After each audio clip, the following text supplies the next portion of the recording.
بله لسر سیاست استفزازی قصدی و پیادی لسر سینور روشاوای کردستانی و آرمانج کرناوی ج خاکا ترکیه روی بابتل گل میوانی خبریز جدعان علی اندام دستیار و شکاریا پدکسی گوتو بیجدکم نسید یار که مر آمده بخیرات نتکم بریز جدعان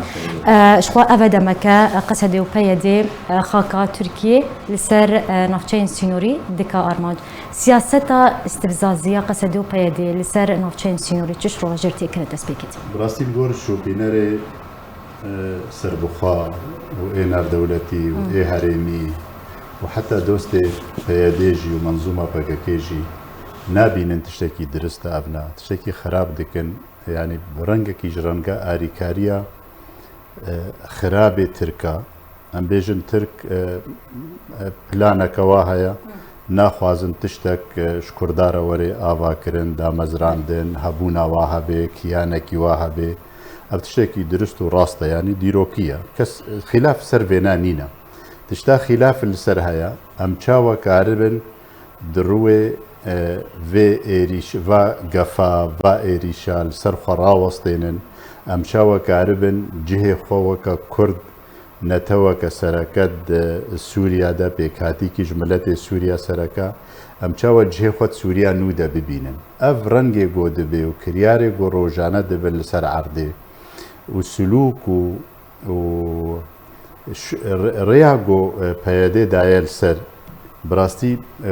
تشتي خراب وتاني بيشيا ملتي كرد هرمي كردي ده يعني اف گوندي وك راپوراوا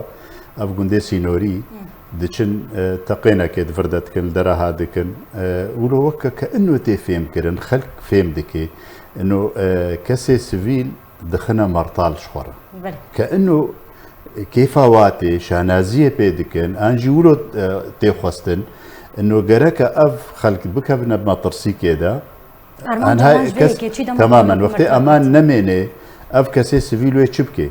نكاري دروي جيش تركي دا طياري تركي دا قاصفات تركي انجي مدفعي بابي وانا دا بسكنج غيري بازداني بيفر بيشاوينين يعني تواز دفي جهي خو بردش بوي هاجر د ختیار ماند مالک دا د حلالي وی ماند ملکك وی ما چند ورقي وی مانا خو بده عالي کی جبه درش بن في مطرسيو في خطر يعني خويا دكي اف ارمانج براستي د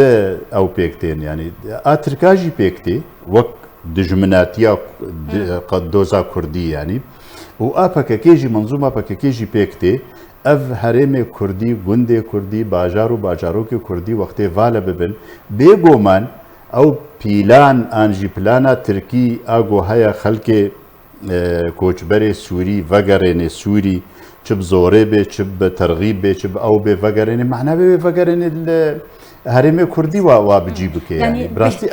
بهتر برجواندیا کیشان آریده دما کو قصد و پیاده في سياسات برجوانديا تركا تاني بيكتي يعني براستي برجوانديا تركي وهر نحزكي كردا ودجمني كردا بيكتي يعني براستي اف كسك جيفي افقاس فشار وضغط وبانج وداخوازا ج منظومه بكاكي دبي وج بيادي وريفابريه تكرن خلق روجانا بانوادكن خلق روجانا دنجي خود نوانا تشت سيمينار دبي تشت فيسبوك دبي تشل سرجع دي بال جهه گوکارن دنگه خوب گهنا ریوبریه و رایداری پککی و پیاده وانا گوهک سراده و یک به جنگل کسی گهدار ناکن شخوا و ارمانجه ترکا پیکورن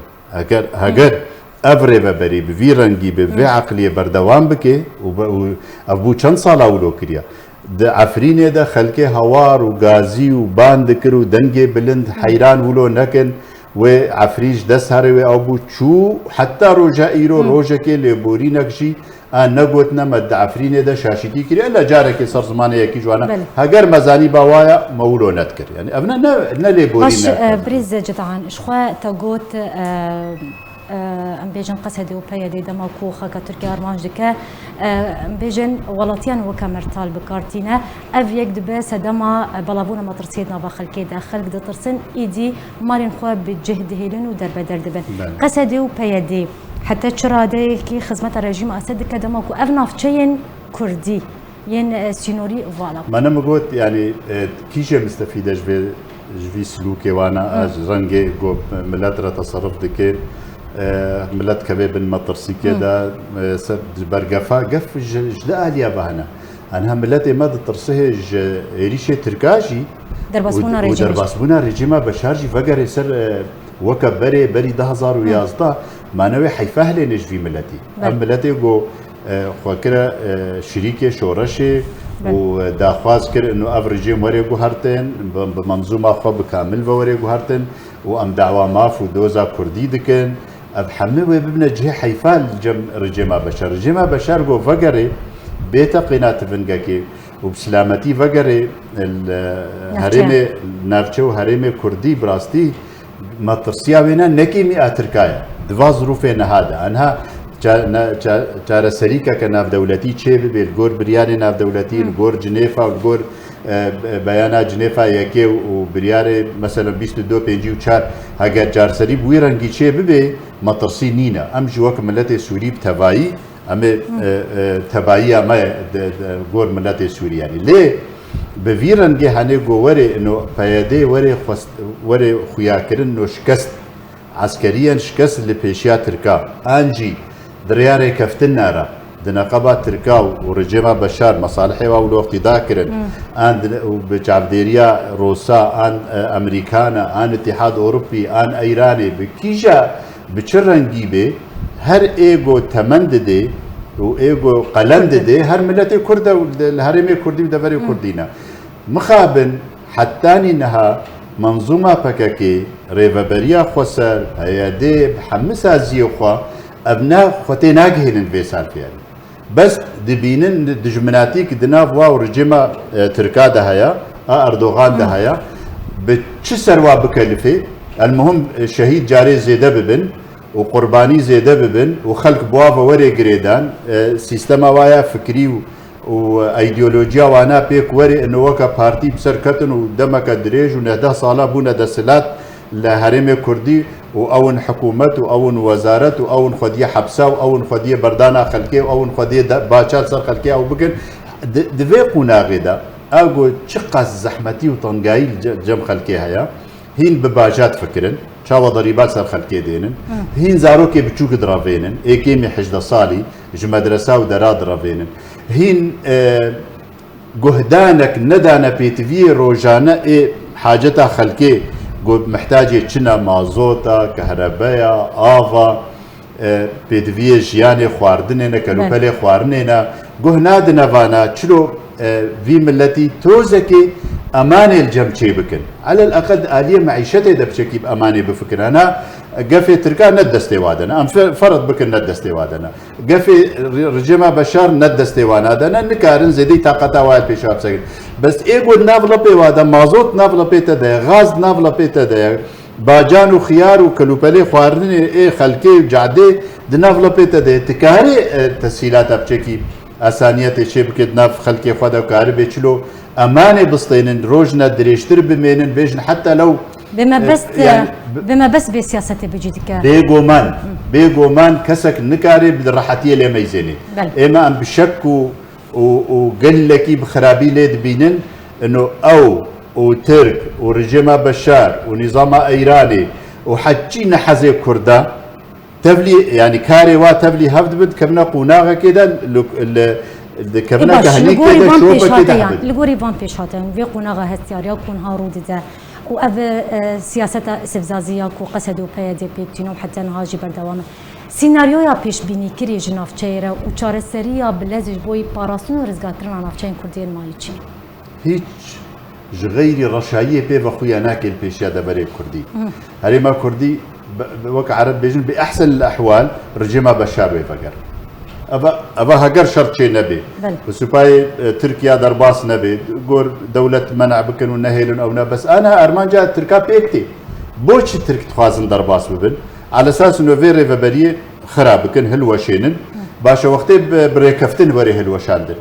بريكفتن دسلات أوان نميني بريكفتن رجيما بشار فقري دنافانا دا إما قازنجا كيتي دهبي أو كردات تنتي دا تني دچ سيناريو گو چه ببن سر هرم كردي دريا منظومه پککی بهش منديا گو دکن غيري خساره بيبل بيشا كردانينا مخابن يعني باش برز كرد تني بل نها لتشتال برشعب تجار سري ت قازان جواد تسيناريو هذا تننا إلا وقت جار سري ناف دولتي بي لقور برياري ناف دولتي 22 أنجي بيانا جنيفا يكي هجر أو نا سر عرضي جيب بن وبقهن مصالحي فا دولتي مظن تفلي هببن بقهن قناغك إنه قدس بي بكن جار سريا سوري بتبعي قضية كردي دورده جار سرد بي هيفيا كردا دورده وكي دي منظومة بكاكي كرد آبتنا هشتنا بي قيمة بي رول بي وزن برفاجي وينا خستنا كرد دجمناتيا مو عربا زيدا كرنا دجمناتيا مو فلاها زيدا كرنا دجمناتيا مو وتركا زيدا كرنا دجمناتيا مو رجيما بشار زيدا كرنا كسك دوستي كردو قضية كردي نهشتنا هقروا اف سيستماها بسر بكبي طبعا بسر ناكبي هيج روجي باش د پیشیا وانا ده تشتك خويا ناكن انجي شواهد وخوندنا سياسي ناي خويا كرن نو سيستما بكاكي و دهريم كردي ده بسر بكبي و بن بكبي و قضيه كردي جي بخورا گوجي وري تشتكي تيدا ناهلت سوريا ده باش و تخوازي جي گو دوري كردي بالا ببن و تقلك يتخوازي انها دقفه ترك على اساس ايريش بكن انجي بدرونا انجي بحمتشتي بكارتينن وطوبه تفنج اوي واناجي مدفعي ودبابي واناجي خصف دكن تبيولو قاچاقچي نسكن يب آلية تركات دريا بكاكيرا دريا منظومة بكاكيرا قاچاقچي دكن خلقيتا سياسة بكاكي وقسدي وبايدي يعني باسكن بكاكي روجافاي كردستاني ديارو تب بزلالي تلسر سكني بريز يعني هبدم لقل بجيكرنا بسياسة استفزازية وقسدي دس بكريا أبدا مكانها بحثا وگراندنا پیوندیان نبرا رژیم اسد و ترکیه تکره دفرده چواته و چه معنی شیر هی دبیده میده اما ادبیجم دولت همه دولت دنیای جغیری برجواندی خوبه و نافکر الپیشاوانی يعني برجواندی ترکی دولت ترکا و دولت سوری وک نظام انجي دولتي هرميجي اني ناف دولتي هر يكي الجور برجوانديه دولتي اخرى مثلا ترك انا بشتي صالك دي هلبجات ترجموا هنا اف نظام تخازي بسر بكبي ويشلو بسر بكبي كاغتا سوري فنبري سوري دعمه وبالبشتيا وينا اوبوزيسيونا سوريرا وعلى اساس دعمه وات كد ناف محور دوليرا دفي كاغتي بكار بيني جرجيما خورا جدا سلاتا خورا وك اردوغان وك سروك مار تركيا بفيرانجي وقتي جو بشر امريكان واتحاد اوروبي ودولة الدنيا حمي بشتا خداني ده بشر نكاري رجيما بشار وري جوهرتن جبرت بريارا ناف دولتي نينا جوهرتنا رجيما بشار طيب وقتي دايا بيشيا خو انه دعم اوبوزيسيونا سوري بكي دعما اوبوزيسيون جد ناف محوري دولي ردريا جنيفرا جخوا بري برجيما بشار درونه بجعفديريا ناف دولتي يعني ترك ديفيجن مجدر في جعفديريا ناف دولتي بي وما تشتك طرح نكريا جبر تشكم جفيني تشيبونا دي ناف دولتي هر رجيما بشار آليكا اوبوزيسيونا سوري آليكي دي يعني مجي قوتيا غركا افنا هفدو ببینن گرکه هفدو ناس بکن گرکه تکلایی چه ببن دانوستاندن چه ببن رجیما ترکیه نظام ترکی برجواندی وینا آنها لگور دوره گود لیزه کاغت گوب کارتینه حرب اوکرانیا روسیا چه بویا ناتو لآلیکی دولة هرمي او ايران لآلیکی او روسيا لآلیکی او حلفا ناتو ده بس علاقة دار بروسيا راج برجواندي وينا بروسارا روسيا وينا بكارتيني تركيا بوك جوكركي روسيا دخواز تركيا بله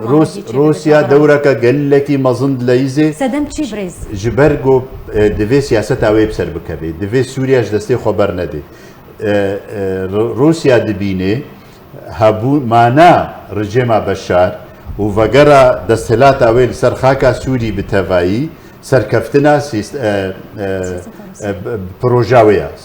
سركفتنا بروجا روسي لسوريا والشرق الأوسط دبيني جو بخسري دي سوريا دا وكأنه دي دنيا تبع دا خسريا برامبري أمريكانا وغربي ولودكي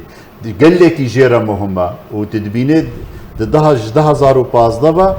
بحم قرانيا خود رباسي سوريا بويا ووكا الشرطة ووكا أندامك دسلات تصرف دكي سوريا ده دورية وينا جديركي حتى بكوباني حتى بمنبج حتى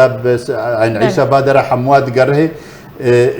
بس كاردكي جبوفير جيمي تشاوا بسوي قينة دوليا وعربيا وسرخاكي تشاوا يعني بقراندنا بيوانديان دنا برا هردو اليان ده تركيا وريجيم حتى چرا ديكي وباندوري اللي چرا سركرنا كريزا سوريا بك از باور راكم د چرا سري تنا يعني تكانا دولتك مثلا وقت فشارك تشيبو لسر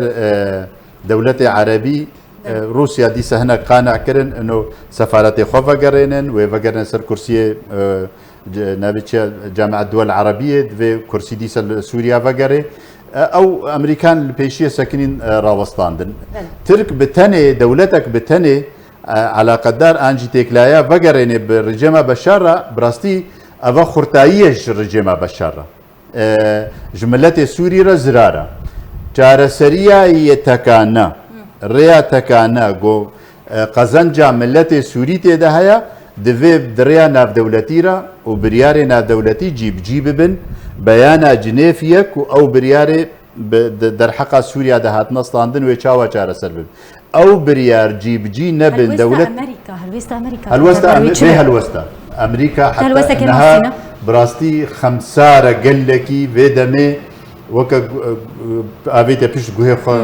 روشا سوري وجبرولو جيتي خويا كرن انه روس بخورتي لسرد باش يعني بيدنجيا سدما بيدنجيا دبيجن يعني كيشي مصدر كتنا نابلا بيودا بري خدايا الصيني اوكرانيا بويا قضيه كدي مسألة اقتصاد ابورينا درنا دينا تفازن تشنا دي تركيا تجارة سر بكن اتفاقيا وايران دي بيشي دي بكازن في بدنا بيش وك ملفات جاري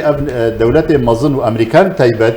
ملفات اولويات جيرتشيت كترتيب ديك يعني انها ملف سوري ند اولويات امريكان هذا شون دمايا جبر ولو لوازيا اوبوزيسيون تي خويا كرن بهيفيا ملت سوري تي خويا كرن جبر ولو خلق باور دكي انه تركيا جي صبا ضصبه هر شامي مخابرات واش خبر جف قط نبونا وقت دولت ل